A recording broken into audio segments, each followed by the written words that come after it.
አባታችን ሆይ በሰማያት የምትኖር ስምህ ይቀደስ፣ መንግሥትህም ትምጣ፣ ፈቃድህ በሰማይ እንደሆነች በምድር ትሁን።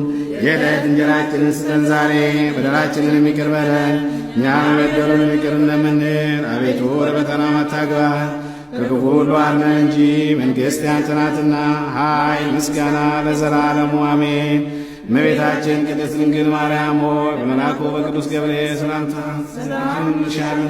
በሐሳብሽ ድንግል ነሽ፣ በሥጋሽም ድንግል ነሽ። አሸናፊ እግዚአብሔር እናት ሆይ ሰላምታ አንቺ ይገባል። ከሴቶች ሁሉ ተለይተሽ አንቺ የተባረክሽ ነሽ፣ የማኅፀንሽም የተባረከ ነው። ጸጋን የተመላሽ ሆይ ደስ ይበልሽ፣ እግዚአብሔር ከአንቺ ጋር ነውና ከተወዳጁ ልጅሽ ከጌታችን ከመድኃኒታችን ከኢየሱስ ክርስቶስ ዘንድ ይቅርታን ለምኝልን ኃጢአታችንን ያስተሰርይልን ዘንድ ለዘላለሙ አሜን።